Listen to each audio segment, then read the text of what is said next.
that first we have to understand why we have problem with financing small and medium enterprises, because this is the issue. Yeah. And it is a fact that small and medium enterprises tend to have difficulties to access finances. And they are facing as well what we call additional other challenges. Firstly, as it was mentioned by my two colleagues, that to invest in Africa, this can involve specific macroeconomic, regulatory, and political risks that needs to be tackled. And secondly, as well my colleague mentioned earlier, that investors tend to prefer to invest in large companies because they have a lower risk of default. They do usually have clearer financial statements, while small and medium enterprises are riskier from the lender's perspective. And this is because they lack sustainability, they lack leadership and governance, they lack understanding of the business generally. And part of the problem is as well the lack of infrastructure, the lack of information infrastructure. And there is certainly an asymmetric when it comes to information that is gathered, actually, especially between the lenders and the suppliers of fund, and a lack of collateral. But I think that it's interesting to understand as well from the investors' perspective, because usually when we invest for small and medium enterprises, we have to understand why do we invest, how do we invest in SMEs, how do we assess risk, who is supporting us as investors, and why. And actually, I would say that I think that scaling up funding for small and medium enterprises will be easier if we have collaboration, partnership between investors, facilitators, and enterprises. And there are different types of partnership, because you have, for small and medium enterprises, you have a partnership that centers on venture capital for startups. You have partnership that centers on crowdfunding platforms, yeah, especially for businesses that are involved in innovation, that have innovation business models. And you have as well partnership that seeks to scale foreign direct investment, which is the FDI. And in order for all this partnership to, this all partnership rely in a way heavily on having, I would call a strong investment facilitator in local economies, in local countries.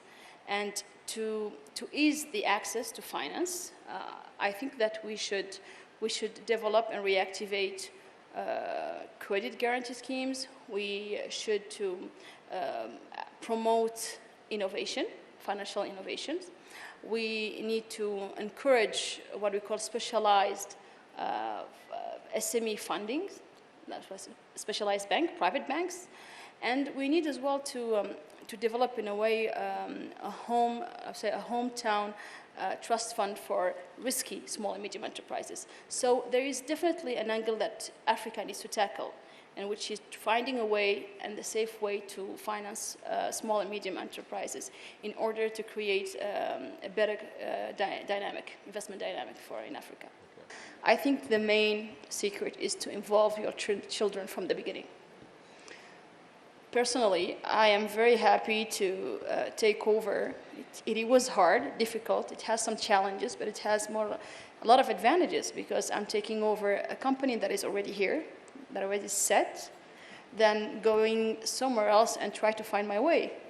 And the right thing is just to involve us from the beginning, because we cannot end up or just wake up in the morning and just find ourselves in a board meetings. We have to deserve that place. And it takes a lot of time, it takes experience, it takes motivation, and it takes guts to do it. And believe me, if you involve your children from the beginning, they will love and appreciate what you are doing, especially in the industry where you are, which is very male-dominated. That is a fact that we are all from a Muslim country. This is not what well, I did not pay attention to that. But there is an interesting fact that succession in family businesses, there were a lot of challenges and impediments that has been studied in Africa. And exceptionally, there is one factor that was not taken into account, and it did not appear in any country in Africa, which is religion, which was a factor that was not taken into account. You do have a lot of impediments, and basically there are institutional impediments. You have traditions, culture, norms, legal system, political, but not religions at all. So the second part is about inheritance and what are the different criteria of selections. I think that I come from a family where I am not the eldest. I am not the only girl. I do have 4 brothers, 6 sisters. I have 2 older sisters and 1 older brother. But I think that the succession came smoothly. I do have a father that is still alive. And the criteria was determination, motivation, intelligence, I think, availability.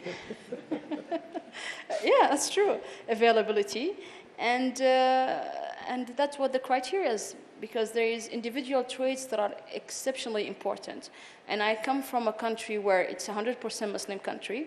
We do have 5 ethnic groups. And I come from I have a mother who is from another country, which can be an impediment, from a black African country, and I'm from my father is from an Arab country. So there are so many constraints that could appear, but I made it simply because I showed that I was capable to do so. That's it. Let's say that collaboration and partnership is the proper term than acquisition for family businesses. And usually, in order for us to grow, it will be, you have 4 criteria that I usually cite. First, you need to look for a trustworthy partner, a partner that have successful partnership track record. You need to look for a partner that have aligned interest, and mainly share the same value, and this is the key. Based on my family business history, I'm from the 2nd generation. My father created his first company in '82. It was called Confiserie, Bonbon. Right. And he started growing his business by getting involved in a lot of different sectors that actually were helping the economy, the involvement of the economy itself, because that was something that was needed. Every single company that he created, he went into a partnership with the best of the best, and not only Africans, but partners that are from all over the world. And this was his first strategy. And the reason why is to bring the know-how locally. And that's how he succeeded. We've been involved in the tobacco industry. We've been involved in the distribution industry. We've been involved in the airline industry. We've been involved in the mobile industry. He's been involved in the automotive industry. And even in the banking industry, he had to go to partnership with the other investment banks abroad. So the secret to me, and I've seen him succeeding for the last 30 years, it was to get into a partnership with the best. That's it. Yeah. I think that, because you mentioned about technology and innovation, I would tell you 3 main things that are quite important to bring the stable environment.